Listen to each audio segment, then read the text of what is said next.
और हम कोशिश करके देखे हैं कि दौड़ने का तो हम स्लो मोशन में दौड़ भी जाते हैं। कैथेटर निकला और कंट्रोल होने लगे, ऐसा नहीं होता है। आपको कैथेटर निकालने के बाद आपको धीरे धीरे कंट्रोल होना शुरू होगा। नमस्कार दोस्तों, कैसे हैं आप लोग? उम्मीद है कि आप लोग अच्छे होंगे और मज़े से एक्सरसाइज कर रहे होंगे। दोस्तों, आप लोग पूछते हैं कमेंट में मेरे बारे में कि आप जो है सो आप कब खड़ा होना स्टार्ट किए, आपको रिकवरी कितने दिन में आने लगी, आपका यूरिन कैसे कंट्रोल हुआ, ऐसा एक्सरसाइज बताइए। मैं बहुत दुखी हूँ, मैं इतना साल से नहीं चल पा रहा हूँ, कोई एक्सरसाइज बताइए। तो देखिए दोस्तों, जितने भी पेशेंट हैं, हर हर हर इंसान को हर तरह का इंजरी होता है। कोई ज़रूरी नहीं है कि जो हमें है वही आपको भी हो, ऐसा नहीं होता है। सबको हर तरह का इंजरी होता है और सबका शरीर का तासीर अलग अलग होता है। जो दवा हमें सूट कर गया, ये ज़रूरी नहीं है कि आपको भी सूट कर जाएगा। और मेरे शरीर में घाव को भरने की क्षमता कितना है, ये जरूरी नहीं कि सबके शरीर में एक ही जैसा हो। सबके शरीर में अलग अलग क्षमता होता है घाव को रिकवर करने का। एक्सरसाइज की बात करते हैं तो ऐसा नहीं है कि हम एक उठे और हम चमत्कार हो गया और हम चलने लगे, दौड़ने लगे, ऐसा नहीं है। हमको 3 महीने के बाद हम खड़ा होना स्टार्ट किए थे और उसके बाद धीरे धीरे कदम बढ़ा रहे थे। तो मेरा एक पैर बिल्कुल ही डैमेज था और एक पैर मेरा ज़मीन पर खड़ा हो जाता था। धीरे धीरे मतलब 1 साल के अंदर में हम चलना जो है सो शुरू कर दिए थे। खड़ा होने के 1 महीने बाद चलना हम कदम बढ़ाना शुरू कर दिए थे। लेकिन कदम बढ़ाते और घुटना हमारा लॉक होते लगभग जो है सो 1.5 साल, पौने 2 साल बीत गया। लगभग रखिए कि 2 साल तक बीत गया हमको ये घुटना वाला जो प्रॉब्लम था उसको ठीक होने में। तो घुटना मुड़ जाता था चलते चलते। तो कभी लकड़ी बांध देते थे हम पीछे से पैर में।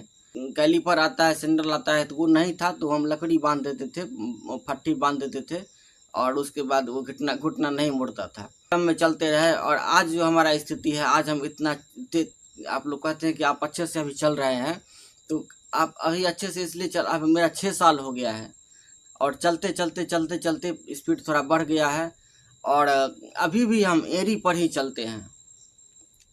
हमारा आगे का पंजा जो है वो ज़मीन पर सपोर्ट नहीं करता है, मतलब बैठता नहीं है। जब हम चलते हैं तो पंजा हमारा ऐसे मुड़ जाता है, ऐसे करके मुड़ जाता है पंजा। हम पंजे में पकड़ नहीं है हमको, यही हमको प्रॉब्लम है, पंजे में पकड़ नहीं है, एड़ी पर ही चलते हैं अभी भी। और हम कोशिश करके देखे हैं कि दौड़ने का तो थोड़ा हम स्लो मोशन में दौड़ भी जाते हैं। और ऑपरेशन की जगह पर दर्द उर्द की बात आप लोग करते हैं, लेकिन हमको दर्द नहीं है ऑपरेशन की जगह पर, बिल्कुल भी दर्द नहीं है। अब आप लोग कहते हैं कि हमको ये एक्सरसाइज बताइए, वो एक्सरसाइज बताइए।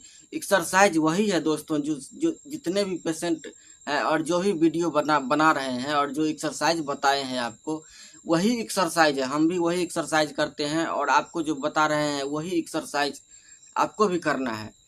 कैसे करते हैं, कितना करते हैं और एक्सरसाइज करते समय आपका भावना कैसा होता है, आपका सोच कैसा होता है, पॉजिटिव रहता है कि निगेटिव रहता है, आपके दिमाग से कैसा केमिकल निकल रहा है जो आप एक्सरसाइज करते हैं उसको रिकवर करें।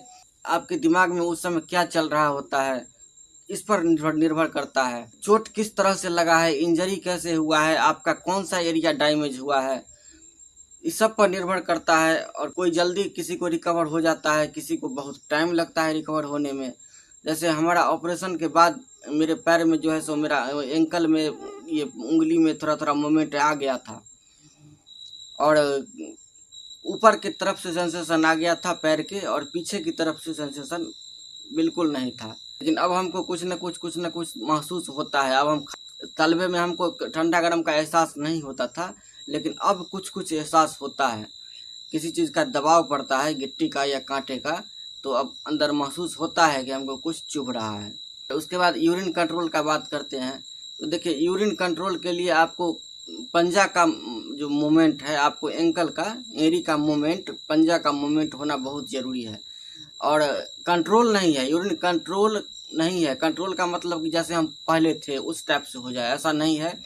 कंट्रोल ये ऐसे है कि रुकता है, यूरिन जो है तो रुकता है। हमको जब ब्लैडर भर जाता है तो वो लीकेज कर जाता है, लीकेज करने लगता है, खुद भी निकलने लगता है या किसी उठने पर, खांसी करने पर या हंसने पर छलक जाता है।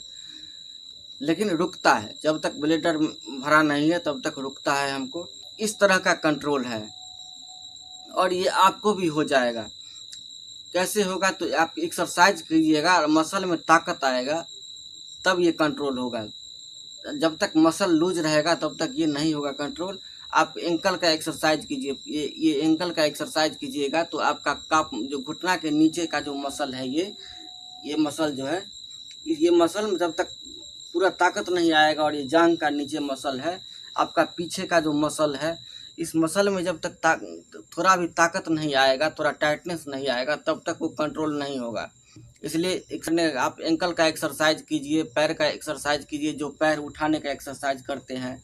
अगर खुद से नहीं कर पा रहे हैं तो आप किसी आदमी से करवाइए, अपने किसी रिलेटिव से करवाइए, या रस्सी बांध करके कीजिए। बहुत सारा इंस्ट्रूमेंट आया है एक्सरसाइज करने का, आप उसका सहारा लीजिए और एक्सरसाइज कीजिए। और यदि आप चलना शुरू कर दिए हैं, खड़े होकर के चलना शुरू कर दिए हैं, तो चलने से भी आपका मसल ज़्यादा मजबूत होता है, मसल में टाइटनेस आता है, और मसल जो है सो आपको तनाव नहीं रहेगा और हल्कापन महसूस होगा।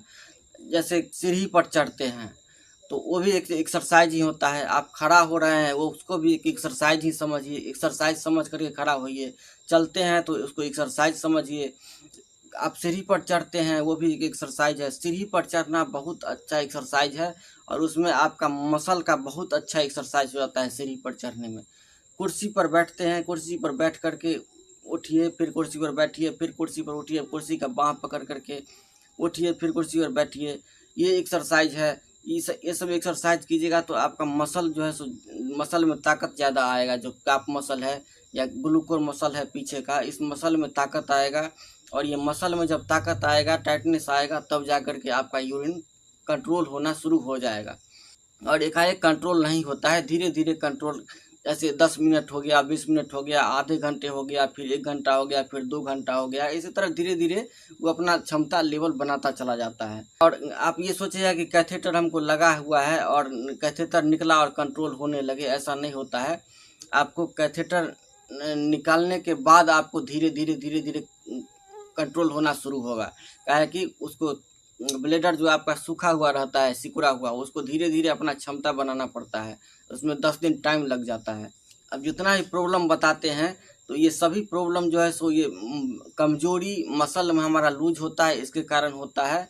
जो आपके पैर में दर्द रहता है, जलन रहता है, झटका रहता है, तो इस सब का एक ही समस्या है, एक्सरसाइज आप कीजिएगा तो वो ये सब चीज़ धीरे धीरे जैसे जैसे मांस में ताकत आएगा, ये कंट्रोल होता चला जाएगा।